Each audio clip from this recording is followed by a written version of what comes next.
প্রিয় দেশবাসী, আসসালামু আলাইকুম। দেশের স্বাধীনতা প্রিয়, গণতন্ত্র প্রিয়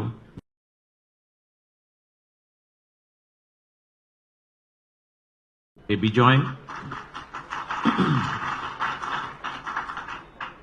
বিজয় বাংলাদেশের, এ বিজয় গণতন্ত্রের, এই বিজয় গণতন্ত্রকামী জনগণের।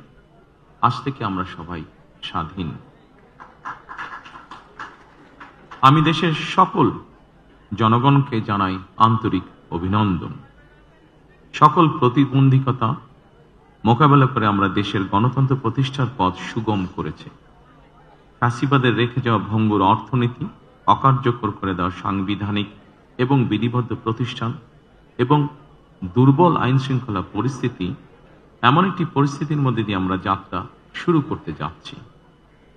আপনাদের স্বতঃস্ফূর্ত অংশগ্রহণের 1.5 দশকেরও বেশি সময় পর দেশে পুনরায় জনগণের সরাসরি ভোটে জনগণের কাছে জবাবদিহিমূলক সংসদ এবং সরকার প্রতিষ্ঠিত হতে যাচ্ছে।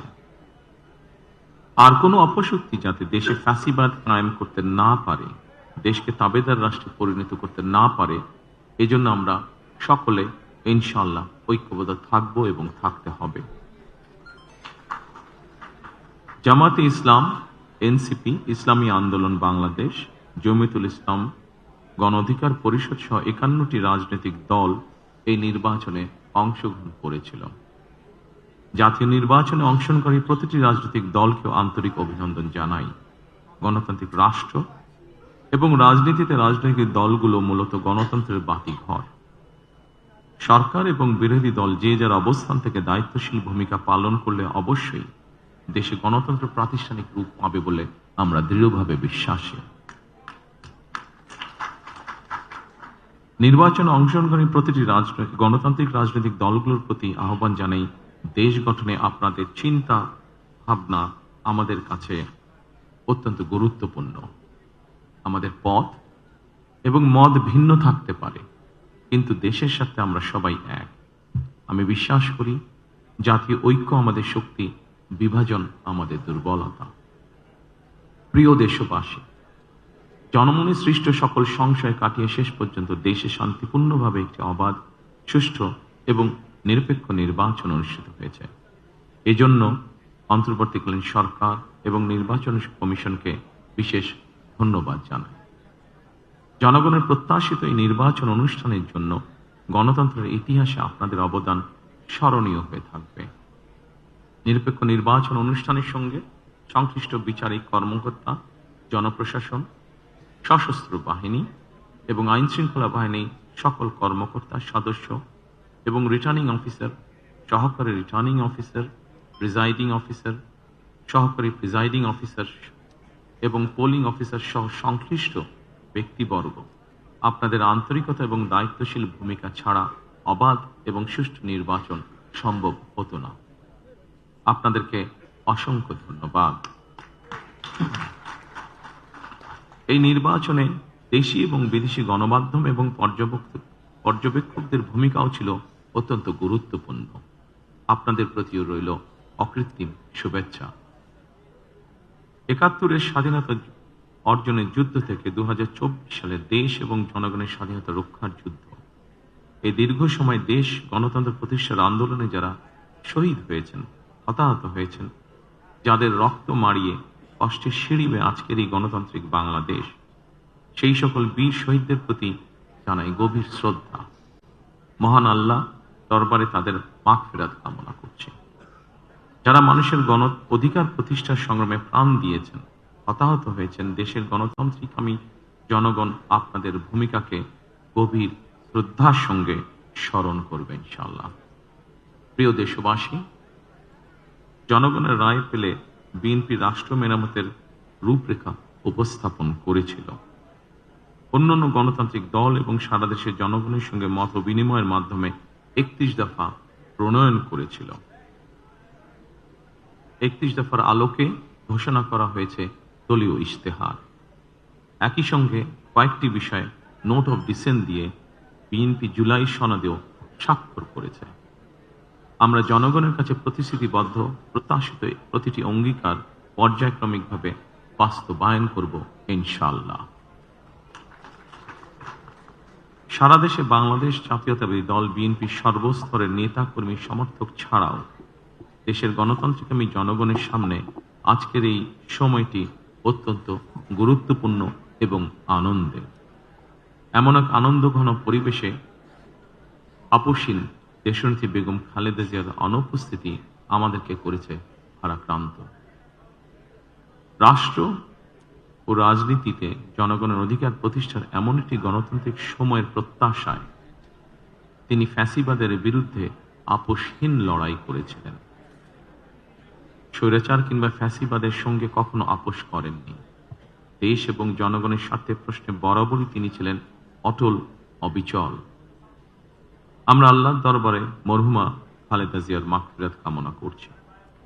প্রিয় দেশবাসী, স্বাধীনতার ঘোষকের প্রতিষ্ঠিত বাংলাদেশ জাতীয়তাবাদী দল বিএনপিকে দেশের জনগণ আবারও রাষ্ট্র পরিচালনার ম্যান্ডেট দিয়েছেন। জনগণ বিএনপির প্রতি যে বিশ্বাস এবং ভালোবাসা দেখিয়েছেন, এবার জনগণের জীবন মান উন্নয়নের জন্য নিরলস কাজের মাধ্যমে জনগণের এই বিশ্বাস এবং ভালোবাসার প্রতিদান দিতে আমাদেরকে ঐক্যবদ্ধভাবে কাজ করতে হবে। এবার আমি সারা দেশে বিএনপির সর্বস্তরের নেতাকর্মী সমর্থকদের ধন্যবাদ জানিয়ে বলতে চাই, শত নির্যাতন নিপীড়নের পরও আপনারা রাজপথ ছাড়েননি। গণতন্ত্র প্রতিষ্ঠারত সংগ্রামে অটুট ছিলেন, অনড় ছিলেন। এবার দেশ গড়ার পালা আমাদের। দেশ পুনর্গঠনের এই যাত্রায় আপনি, আমি, আমাদের প্রত্যেককে দায়িত্বশীল ভূমিকা পালন করতে হবে অবশ্যই। আমরা গণতন্ত্র এবং মানুষের অধিকার প্রতিষ্ঠার এই বিজয়কে শান্তভাবে, শান্তির সাথে, দায়িত্বশীলতার মাধ্যমে উদযাপন করেছি। নির্বাচনোত্তর বাংলাদেশে যাতে কোথাও কোনো অপ্রীতিকর ঘটনা না ঘটে, এই জন্য শত উস্কানির মুখেও আমি সারা বাংলাদেশে বিএনপির সর্বস্তরের নেতাকর্মীদের শান্ত এবং সতর্ক থাকার আহ্বান জানাচ্ছি। কোনো অপশক্তি যাতে পরিস্থিতির সুযোগ নিয়ে কোনো অপ্রীতিকর ঘটনা ঘটানোর সুযোগ নিতে না পারে, এজন্য নির্বাচনোত্তর নিরঙ্কুশ বিজয়ের অর্জনের পরও আমি সারা দেশে বিএনপি এবং জোটভুক্ত দলের সর্বস্তরের নেতাকর্মীদের বিজয় মিছিল বের করতে নিষেধ করেছিলাম। আমরা আল্লাহর দরবারে শুকরিয়া আদায়ের মাধ্যমে বিজয় উৎসব পালন করেছি। আমার বক্তব্য স্পষ্ট, যে কোনো মূল্যে অবশ্যই শান্তি এবং শৃঙ্খলা বজায় রাখতে হবে। কোন রকমের অন্যায় কিংবা বিয়ানি কর্মকাণ্ড আমরা বরদাস্ত করব না। দলমত, ধর্ম, বর্ণ কিংবা ভিন্ন মত যাই থাকুক, কোনো অজুহাতে অবশ্যই দুর্বলের উপরে সবলের আক্রমণ আমরা মেনে নেব না। ন্যায়পরায়ণতা হবে আদর্শ। আইনের শাসন প্রতিষ্ঠা করা না গেলে আমাদের সকল চেষ্টা ব্যর্থ হয়ে যেতে পারে। আইনের শাসন প্রতিষ্ঠায় সরকারি দল কিংবা বিরোধী দল, অন্য মত কিংবা ভিন্ন মত, প্রতিটি বাংলাদেশী নাগরিকের জন্যই আইন সমান। আইনের প্রয়োগ হবে বিধিবদ্ধ নিয়মে। নির্বাচনে একে অপরের বিরুদ্ধে কিংবা এক দল আরেক দলের বিরুদ্ধে প্রতিদ্বন্দ্বিতা করতে গিয়ে নির্বাচনের মাঠে হয়তো কোথাও কোথাও নিজেদের মধ্যে ভুল বোঝাবুঝির সৃষ্টি হয়ে থাকতে পারে। তবে এই ধরনের বিরোধ যেন প্রতিশোধ, প্রতিহিংসায় রূপ না নেয়, সে ব্যাপারে সবাইকে সতর্ক থাকার জন্য আমি আন্তরিকভাবে আহ্বান জানাচ্ছি। দেশে গণতান্ত্রিক জনগণের প্রতি আমার আহ্বান, আসুন যেভাবে আমরা গণতন্ত্র প্রতিষ্ঠার লড়াইয়ে ভূমিকা রেখেছিলাম, একইভাবে এবার দুর্নীতি এবং আইন শৃঙ্খলা নিয়ন্ত্রণ এবং জনগণের প্রতি জবাবদিহিতার মাধ্যমে আমরা বাংলাদেশকে একটি নিরাপদ, মানবিক বাংলাদেশ হিসেবে প্রতিষ্ঠার জন্য যে যার অবস্থান থেকে আমরা ভূমিকা রাখি। একটি নিরাপদ মানবিক গণতান্ত্রিক বাংলাদেশ প্রতিষ্ঠার যাত্রাপথে আমি ভিন্ন দল কিংবা ভিন্ন মতের সকলের সহযোগিতা কামনা করছি। বিশ্বের সকল গণতান্ত্রিক শক্তি, সকল প্রবাসী বাংলাদেশী এবং দেশের স্বাধীনতা প্রিয় জনগণের প্রতি আবারও বিজয়ের অভিনন্দন এবং ধন্যবাদ জানিয়ে আমার বক্তব্য শেষ করছি। আল্লাহ হাফেজ। বাংলাদেশ জিন্দাবাদ।